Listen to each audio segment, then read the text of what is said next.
Skin Deep, written and narrated by Saffron Bryant. Chapter 7. Our own house. I can't believe it, Doc said as he handed Ravyn a glass of water. Bashful swept broken pieces of glass off the floor as Leaky zipped between the front and back doors and Grumpy paced through the lounge room. It's her. I told you we should have handed her in. Ravyn took a long sip, hands shaking. Doc took another bandage from the counter and wrapped it around Ravyn's bare arm. Blisters and cuts covered most of her skin, but the ointment he'd smeared on earlier had taken away most of the pain. They tried to kill her. If we'd handed her over, she'd be dead. Yes, and we'd still have a house. You call this a house? Dopey's static-filled voice crackled from the far corner. Back when I was a boy, we had beanstalks to live in. Doc glanced at Dopey and shook his head before turning back to Ravyn. How do you feel? She swallowed and met his gaze. Angry. He nodded and laid a hand on her shoulder. No one saw you afterwards? She shook her head. Good. Hopefully they'll think you're dead and not bother us any more. Still, it's probably best you don't go out.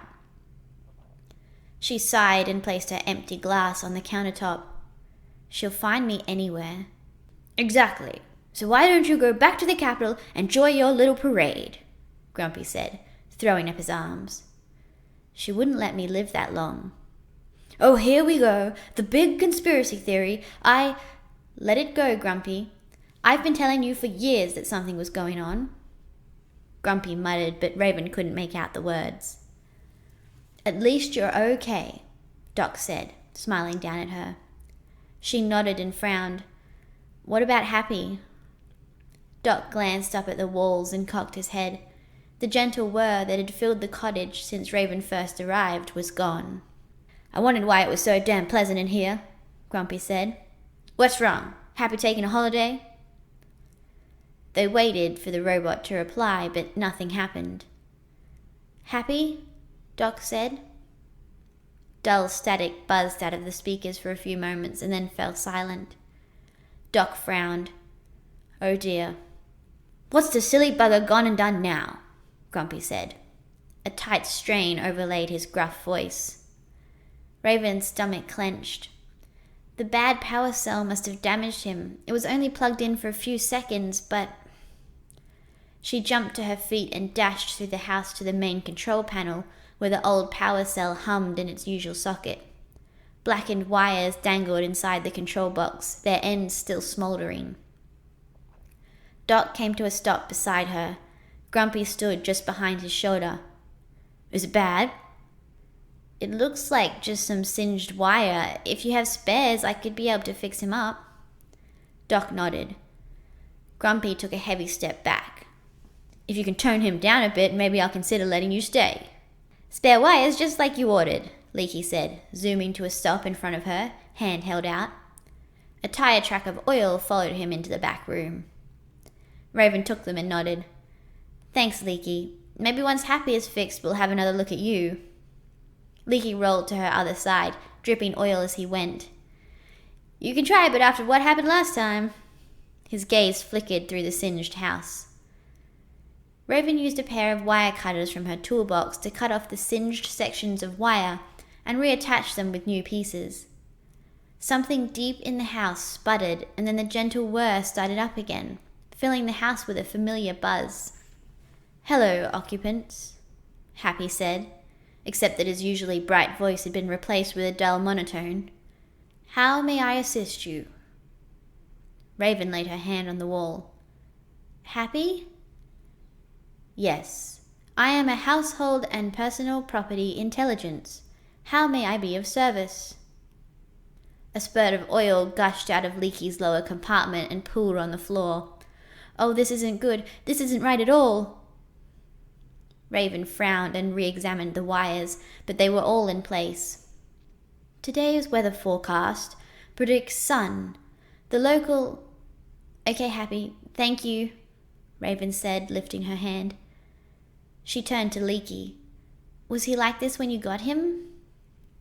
Leaky rubbed his metal hands together and another spurt of oil dribbled to the floor. Yes, no, I don't know. He's been happy for as long as I can remember.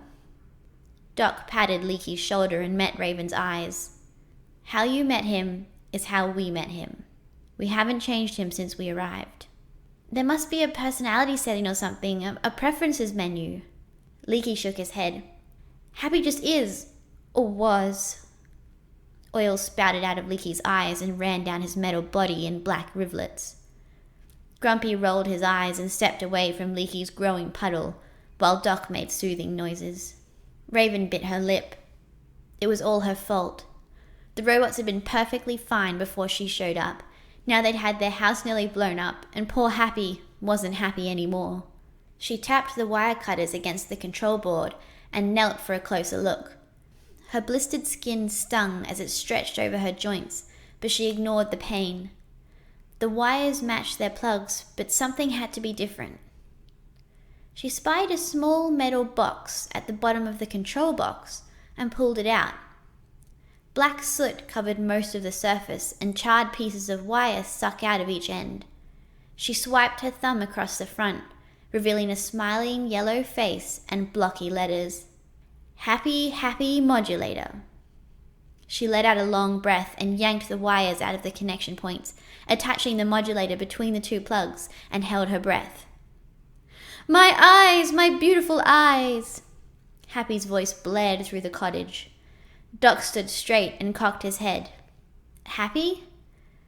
Grumpy groaned. The poor bugger's circuits are fried. Oh, Grumpy, no need to look down. I'm just playing with you. Happy chuckled. Grumpy clenched his hand into a fist. You ugly, good-for-nothing. Doc held up his hand. Whoa. Are you feeling happy? Right as rain, chipper, dandy, glorious. Grumpy stormed towards the control box. Take it out. Put him back on default. Doc laid a hand on his shoulder. Come on, Grumpy. Let him go. We'd all be as miserable as you with the default. Leaky spun in a tight circle, flicking droplets of oil in a wide arc. He's okay! Ravyn couldn't help but laugh. Even though a bomb had nearly destroyed their house, they still managed to be happy. She drew a deep breath and resolved to take a note from their book and look on the brighter side. Ravyn gripped a screw between her teeth as she lined up a new hinge and leaned against the electric drill. Loud buzzing filled the air as it sunk a second screw deep into the door frame. She took the final screw out of her mouth and lined it up, fixing the hinge firmly to the frame. Okay, how's that? She said. Doc turned the handle and the new door swung open without even a squeak. Amazing, he said. Grumpy snorted from further inside the house. A trained monkey could have done that. Hell, Leaky could have done that. Ravyn turned in time to see Leaky rush past Grumpy and squirt oil over the bigger robot's chest. Grumpy growled, but Leaky darted out of the way, too fast to catch. It's better than it's ever worked before, Doc said with a satisfied nod. Ravyn smiled and gripped the edge of the door, meaning to push it closed. She glanced out at the desert in time to see a flash of movement at the top of the furthest sand dune. Her heart leapt into her throat and she slammed the door closed. It crashed against the frame, silencing the robots. Doc rushed to her side. Ravyn, what is it? She gasped, her face hot. I thought I saw someone. Doc frowned and he stepped to the window, peering out between a thin slit in the curtains. I can't see anyone. She probably imagined it, Grumpy said, but he sounded unsure. Leaky stood frozen in the kitchen, oil pouring out of him and forming a puddle on the floor. Ravyn bit her lip, replaying the image in her mind. A flash of something, metal maybe, then a shadow, followed by nothing. It could have been an animal. Doc tugged the curtains fully closed and turned to face them. It was probably nothing, but to be safe, I think we should keep everything locked, and you need to stay out of sight from now on. Ravyn swallowed the lump in her throat and nodded. It was probably nothing, Doc muttered as he strode out of the kitchen towards the observatory. End chapter. Make sure to like and subscribe so that you'll know when the next chapter is released.